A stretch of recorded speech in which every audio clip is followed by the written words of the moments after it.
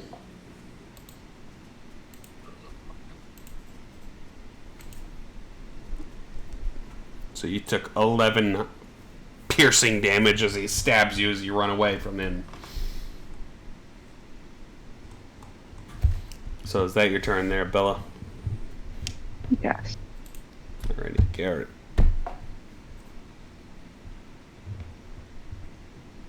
I'm like, alright, so now I see, door there, so I have a question, if I were to, like, try to use my revolver, like, up close, is that, like, a disadvantage, or it would be regular? I'll just give it to you straight, because we haven't been doing any of that so far, so... I probably won't do that now. Instead, I think I'll... Revolver's easier than a longbow, is all I'm saying. Yeah. Oh, 100%, yeah, I agree with that.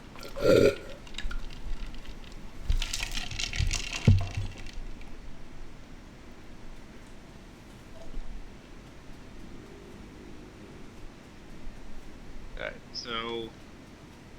Instead, I think I'll use a bonus action to the steady aim as I do like almost like slow motion as I see the lady rock attack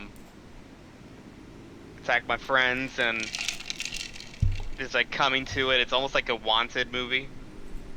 Yeah, slow down time. And I fired a revolver at her. Let's hope you hit.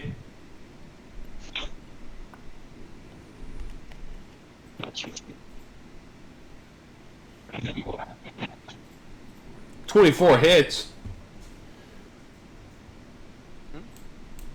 Time to sneak. Sneak attack. I also like to think Garrett's sneak attack was like, "Look over there at Cordell," and then he blasts her right in the head.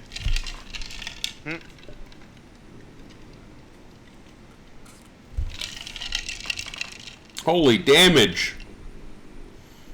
That sucker's still not dead? Oh, well, resist part of it because it wasn't a magic blast, so. So it only took 11 out of 22. And to be fair, this is the beefier one. Yeah, now that was still a good hit. Yeah, so yeah, that'll be my turn. Okay. It's her turn. Well, here's... Oh, no, there's only one left. It would make it more fun. But at the same time, there's one left, so I'm not going to do it. Alright. She is going to... You want me to do it, Daniel? I don't think you want me to do it.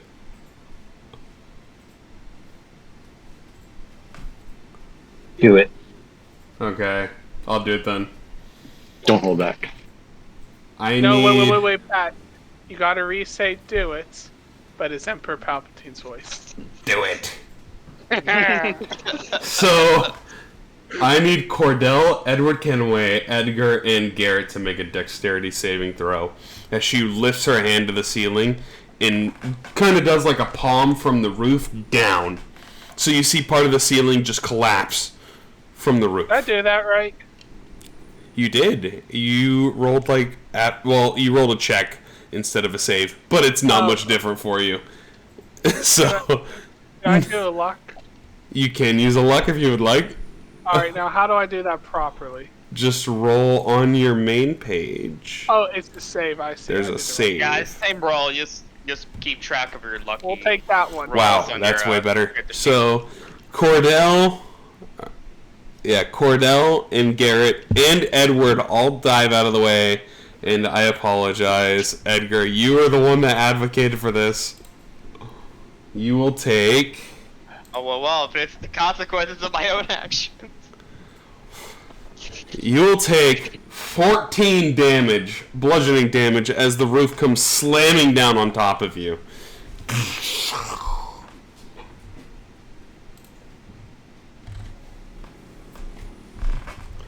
And that will be her turn, as the roof slams down and then she puts it back up into the ceiling. Dwergar card number 2. Number 2 is out for blood. 5, 10, 15. He's going to climb over the table and he's going to go, "Look at you, little pretty." He's going to stab at you with his short sword. Because he gets... Oh, so these guys speak English. No, he doesn't speak English. That's what he's thinking, though. As he stabs her right in the back. Shink! He stabs Bella right in the back, and then he stands and looks at her. Like, "You take that damage." That'll be his turn. Dwergar number 3. Number 3 can't do that he wants to do.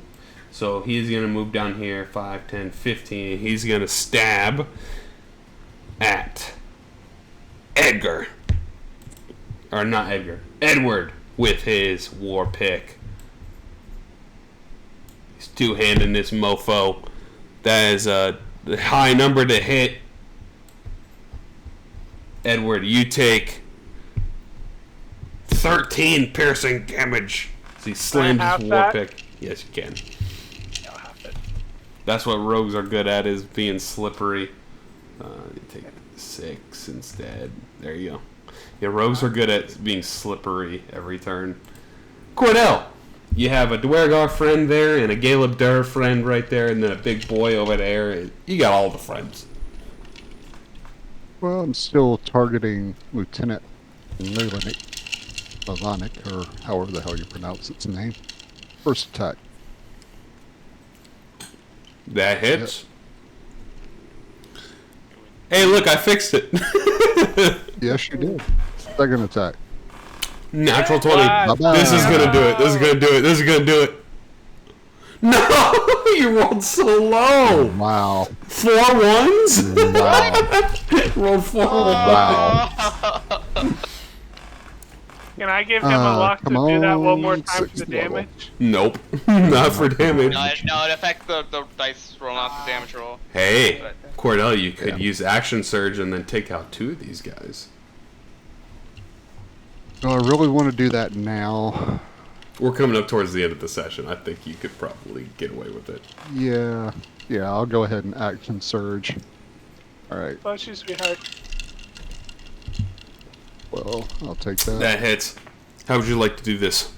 I unload 2 shots in it, and then when it starts Now to you stumble,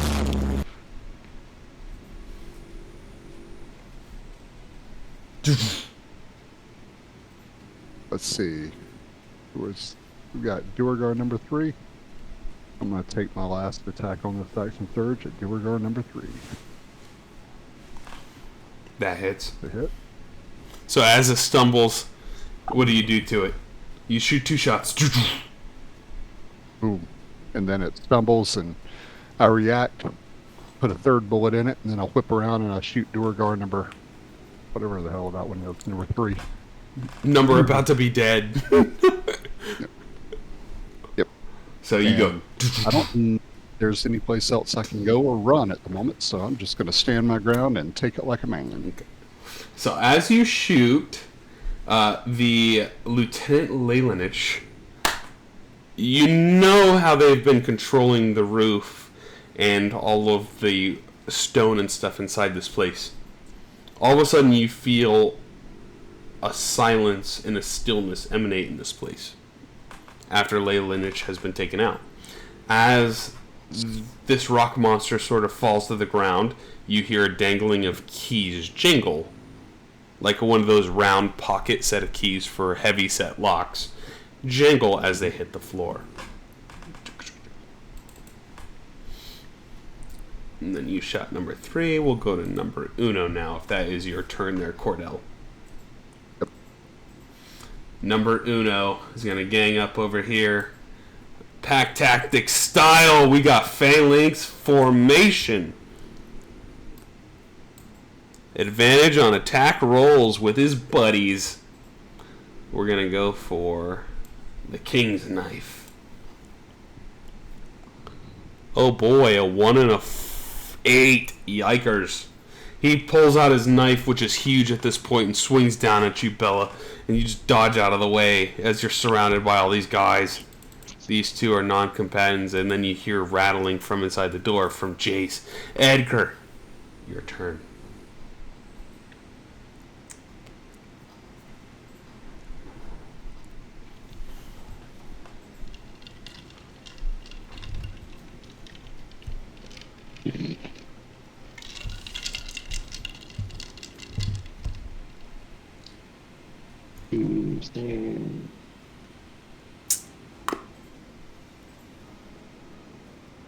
Okay. Look. You know what? I'm gonna do it. I'm going to cast Life Transference. Okay.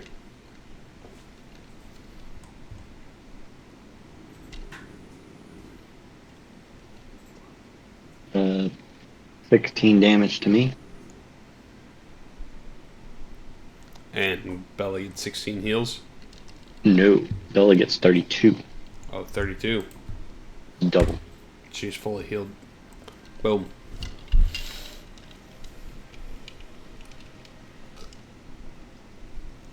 Okay.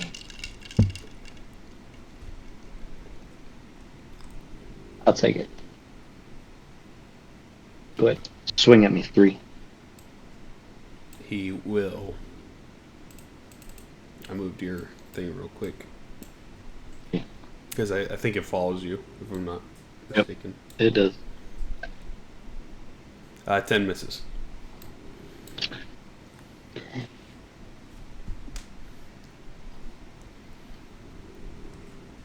Okay, I'll just stand here like a radiant light.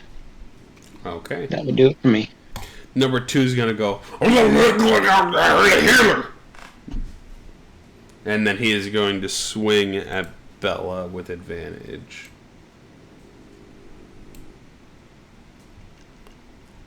Uh, 15 hits. For 8 damage.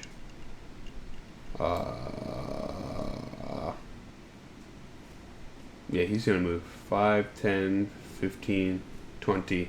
So, Bella, you get opportunity attack at Dwargar 2 if you would like.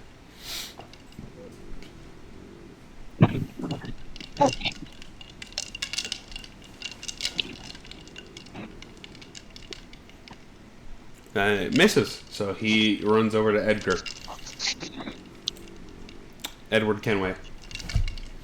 Since I got number 3 in front of me, he's the target. He's the dead man. You can move on the other side of him from Cordell and get advantage if you would like. So would that be right here? Other side, 180 degrees from Cordell. Oh, it's right here. There you go, bud. Oh, thank you. 180. Direct other side. I will do... Do I turn advantage? Yes, I turn advantage on. Mm-hmm. And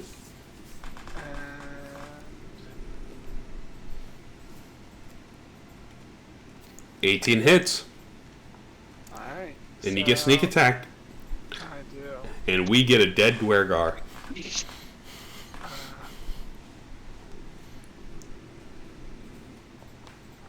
No, excuse me, a sleeping Dwergar. He's sleeping. Permanently. Blew his head right off.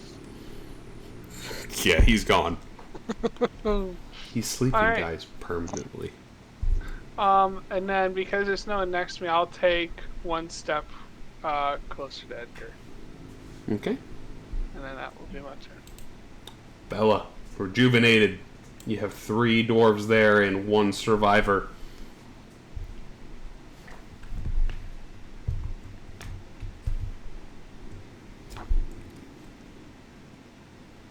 What? Attack the biggest threat in the room, I guess the big guy. Big guy, Stone Guard 1.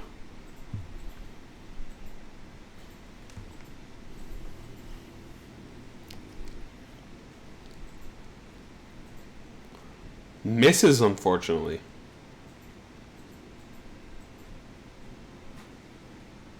Second attack. Misses again.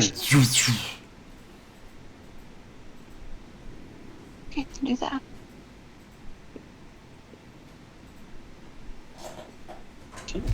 I'm gonna do the starlight step. Okay. To where? Boom. Teleport. Reappear.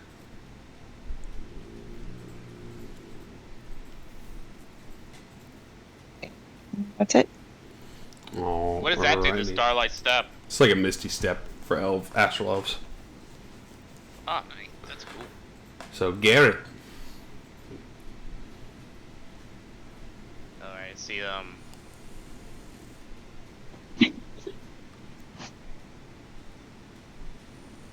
So I know, I see that,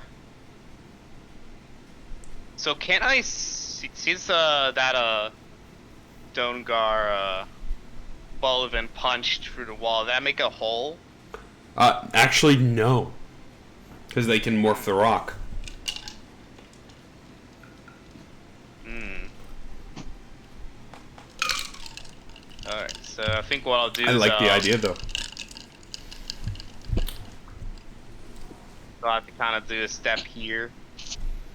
And, since I saw that, that the guns are pretty effective against the Duergar, I'll be like, I see the Duergar 2 is looking really hurt, so I'm gonna try to fire another revolver shot. Go for it. I also love the way you phrased it. The guns seem to be pretty effective against these guys. I think guns are effective against most things. A lot of things, especially them. These guns really seem to be working on these Duergar. They just drop like flies after I shoot them. Natural I can 1. reroll Reroll.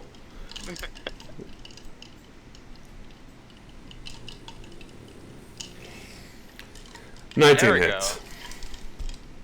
Sneak attack. You get sneak on this one. And goodbye Duergar. It's really effective on him.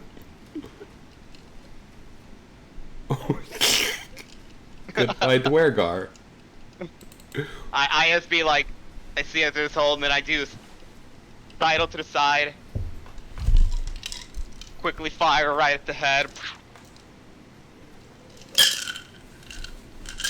Who would have thought now- this gun is really effective on dwarves? And now I'm going to,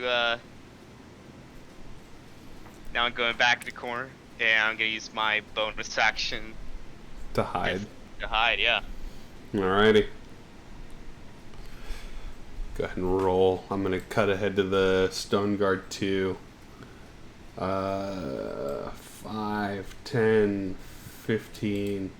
He's going to make a attack at you, Edgar. Misses. That'll be his turn. I'll just try to speed things up here because these guys are probably going to get rolled.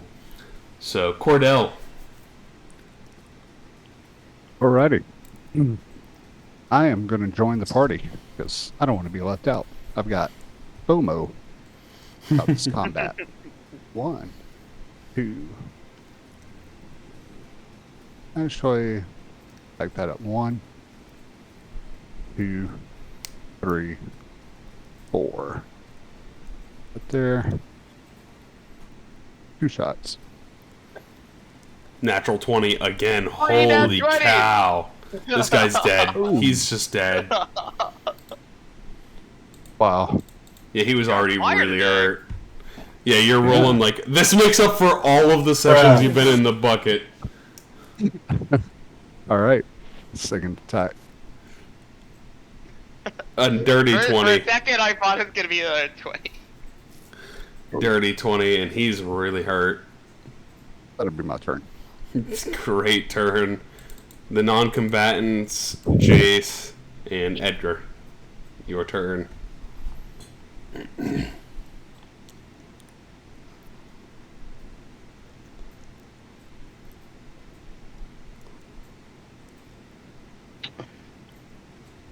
I'll cast Dead.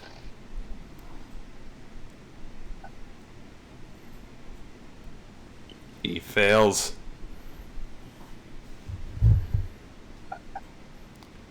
Oh, big hit. Big hit. He's hurting real bad. Real bad. He's hurting. He's holding his head like, ah. He collapses to the floor in pain. He starts rolling on the ground.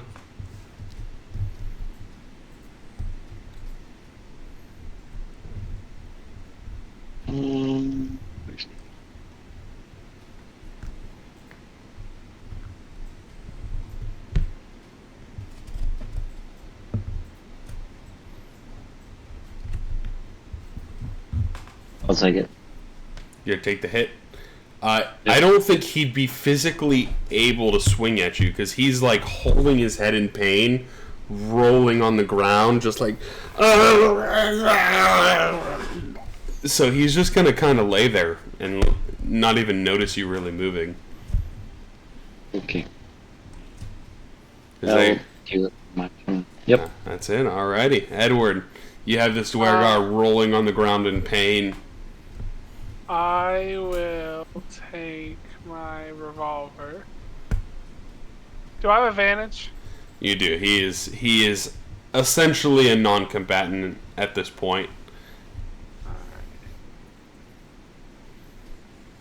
And it is an auto crit since he is giving up essentially. I assume I have sneak attack. You rolled the damage already. Oh, is that the damage? That was. Just go ahead and roll an attack at advantage, and if you missed him, that's on you at this point. So we'll do that one. And at advantage, so one more. Just roll another d20. Oh, when I try to do this one. There you go. Yeah, you hit him, and you just, as he's laying on the ground holding his head as the bell is gonging inside of it, you put another gong inside of his head with a bullet. And Hasta vista, baby. he is out of combat. You guys are out of combat. This whole room is splattered with blood from all of the people that live here, except for the one standing survivor.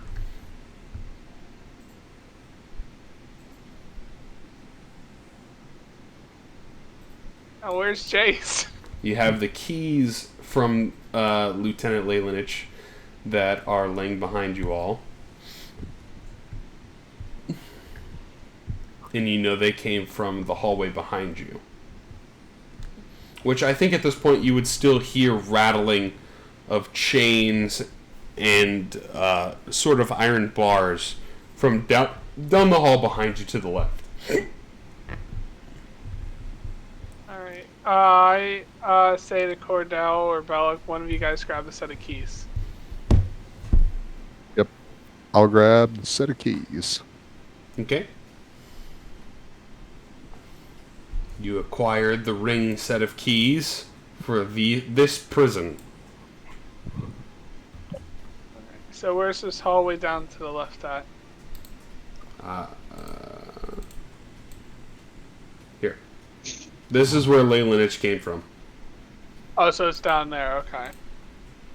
Should we talk to this prisoner before we go? Yes. Let's talk to the prisoner.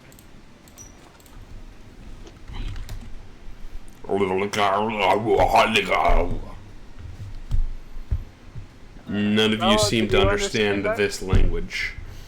Okay, never mind. This is a This is a orcish kind of individual that is at this table. They look very malnourished, but also very muscular for how malnourished they are. Do they have handcuffs on them?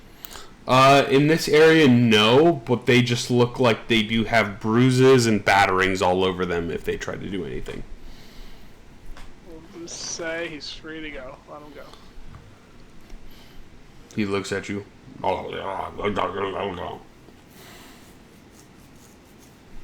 Whatever that means. Alright, let's go towards this rattling noise then, I presume. So y'all are going to come down to this room here, in the bottom left.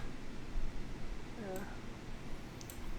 Because there is a very important descriptor in this room. In this room, on the table, which looks to be a desk, a working desk for an individual, there stands a containment unit that is holding what looks to be a small ball of light. On the outside of the containment unit, in common, is labeled a text saying Light of Xaryxis. Light of Xaryxis.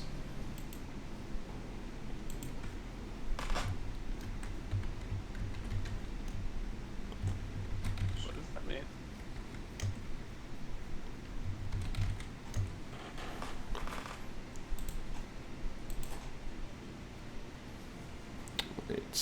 I'll write it here for you guys. Light of Xaryxis.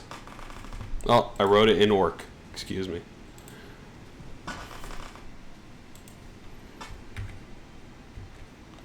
Light of Xaryxis. Xaryxis. That is contained within like kind of a small glass container sitting on top of the desk. In the far corner of the room is a gated it is a gated room or a gated cell that has an individual with handcuffs in it. As the handcuffs are placed on him, you can see him moving his mouth and no sounds are coming out.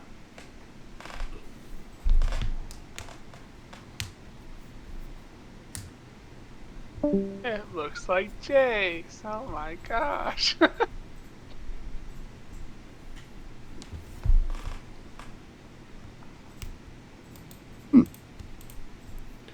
Well. Alright.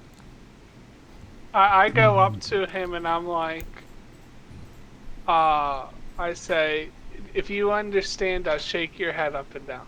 He shakes his head up and down. Okay. You see him trying to speak to you and no sound is coming out, even though his mouth is moving. I say, we see your mouth moving, but we can't hear you. So, I guess we'll just open the door and let him free. We're here because of Raska. He makes like his hands are manacled together and he kind of makes like the heart symbol with his hands. So, Cordell, if you want to open this door. Sure, I'll open it. Hey, I've got a ring of keys. I'll open the door.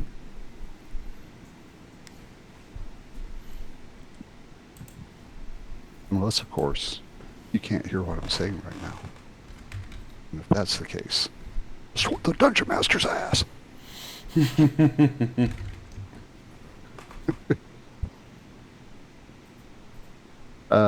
Okay.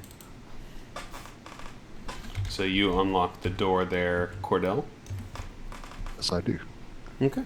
Yeah, you open the door. The cell swings open. You see this poor blue-cloaked mage that is manacled up. And he doesn't seem to be able to do much.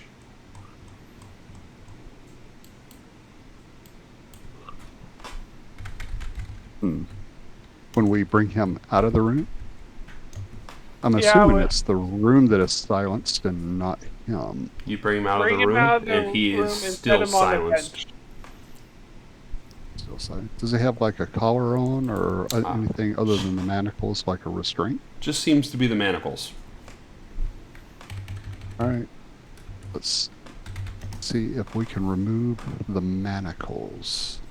I've got a ring of keys, so maybe we'll get lucky. Well, as you're doing that, I say to Jace, what did they take from you? Like, is there anything in this room, yes or no? Shake your head. He shakes his head no. He doesn't believe there's anything in the room. Right. What's about that Light of Xaryxis? I think we take the Light of Xaryxis and leave a note saying this artifact has been acquired by Raska. I like it. I like your thinking there. We can return the favor. So you open it. Wait, it's a paper, or do we actually found like an artifact? The Light of Xaryxis, it is like a ball of glowing light that is inside a glass kind of case, and it has that sign in front of it saying that it is the Light of Xaryxis. Almost like someone has it at almost like a museum, or like an artifact that they're posting up so that you can see what it is, kind of thing. I asked Jace, is this the warden's office? He shakes his head no, as he still has the manacles on. Which, also, Garrett, this place doesn't look familiar to you. This part of the prison that you've been in. Well, let's not hang out and wait around. Let's get out of here. So, Jace, follow us. Yeah, well, also, So are you guys taking the manacles off first? Or attempting to? Yeah, that's what Cordell was doing. And, yeah, Cordell, you have the ring of keys, right? The mystery key? Yes, I do. If you would like to roll a d20, and if it's a 20, the key fits this lock. Otherwise, you guys gotta pick it. Oh, looks like somebody's picking a lock. Where's a rogue when you need one? And someone can attempt to pick the lock. The DC for this is very challenging. I got a Thieves' Tool +7. You can attempt to pick it, and Garrett can assist you if you would like, or you can do it the other way around. Garrett can do it, and you can assist. Ooh, Garrett, what's your Thieves' Tools? right now I'm proficient at it, so I have a +9. Plus, if since I'm proficient, if I feel like I need more juice, I can use a. You do it, I help you. Okay, so I'll roll at advantage then. He's got the tiny hands. Think precise. So go ahead and roll at advantage there, Garrett. You got +9. You have expertise in this, then. Okay. Do I feel like I could do it, or? You feel like you're struggling with it, and you feel like it might not go. Alright, so Can now I I'm gonna give him apply- some help? Well, did you with did the give him the advantage. help already with the advantage, so he can use his Fine. Synac. Oh, okay. No, 30. A 30. The DC was 27 for these handcuffs. So you got this in, and you're fiddling around, and there's some pretty high level magic that's involved in these cuffs. And as you're doing it and finagling with it, you're kind of cutting off certain runes that are inside of these cuffs. At the same time, you're having to twist and turn, and you're having to use 4 fingers almost at once trying to lockpick this, like holding it up and turning it and twisting it, and you finally feel it, and the manacles come off. Drop to the ground. You do have a set of silencing manacles. If you would like to add that to your inventory. Oh yes, we're grabbing it. Yeah, These manacles absolutely. not only silence the wearer, they nullify all casting ability. It's big. So yeah, I'll definitely take that. So no verbal, no semantic, no material casting. while they're bound with them. And Jace will look at you and go, "Thank you for that. I really needed that. I've been here for too long, investigating what the heck was going on here." How long you been here? A couple weeks now. You'll find out what you were looking for. Well, this place seems to be digging up the Light of Xaryxis. Something that you all are familiar with. Is Xaryxis the name of the warden? No, that is Yarovich. Yeah, basically. Xaryxis is something you haven't heard of until now. But he will tell you all of you should be familiar with the Xaryxis as planeswalkers. And he points to each of your amulets. A little essence of Xaryxis exists within your amulets. Such as that right there. And he points to it on the desk. Very valuable resource. Conjuration magic is beyond limits with such a thing.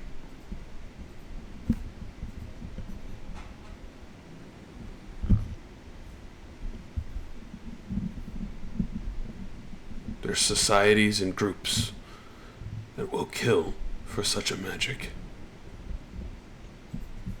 Other Brotherhood? To name a few. Yeah.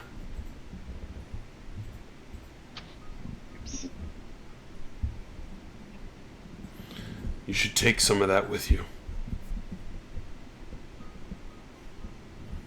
We don't want to leave it to these people. Definitely gotta grab it while we have a chance now. Who's grabbing the Light of Xaryxis?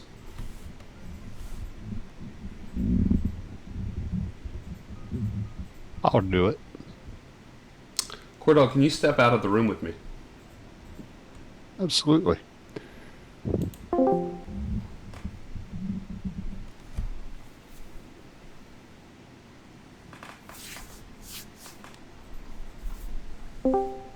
There we are. All right. So Cordell, as soon as you pick up the Light of Xaryxis, you have these invasive memories that just flood through your brain. You see this very peaceful and tranquil, thriving society of green, lush, and water that's running everywhere. It kind of statics out, like, and you see a whole bunch of moth-shaped ships, like spelljamming ships, flying in the air. You hear this word: release the seeds. It scatters again, and you get this sort of static in your brain. And you see these seeds raining out of these ships all across this planet that's thriving with this greenish blue life. It statics again. The planet is dead. There's no sign of life. It's gray. It's a wasteland. And the ships take off. And then all of a sudden your vision fades back to you, to where you're standing inside of the jail. So we can go ahead and jump back into the chat for you. Okay. And one returns. Yay! They both returned.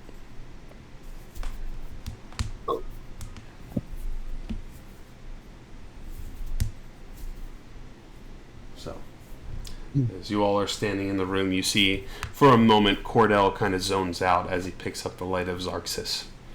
And then he phases back in. I say, you okay, Cordell? Wow. That was just really weird. I went to grab the light and I just had these strange visions. Strange group of people and strange spell jamming ships killing a planet. What? Yeah. That was it. Well, you can tell us about it on the ship. We need to bounce before this warden comes back. Okay. Yeah, that's right. I'll reach out Probably a to good Bavely. idea. Mike, good tell Bavely. Good news, Raxa. We saved Jace. He's fine.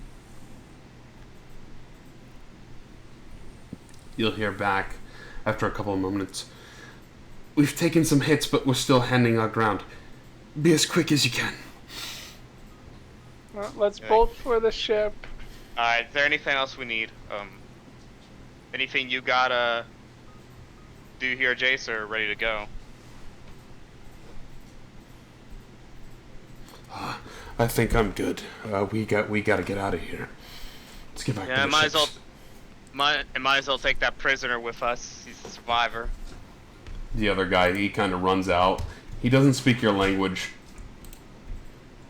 but he's currently running out the front door, and he's just like, we'll go. And Jace is Can like, I do like a hand signal to be like, kind of like, hey, you can board our ship. We'll take you out of here. So you're just like guiding him that way, and Jace says, what the hell are you waiting for? Let's go. That's what he's saying. Let's just go. Alright, I was like, oh man, I just wanted to save him. He survived this crap. So you guys run out to your ship, board it, strap on, and get ready to take off out of one of the holes that leads into this area of the inner asteroid. We call Jerry telepathically, tell him like, hey, bring it closer. Jerry's like, oh, oi, mini captain.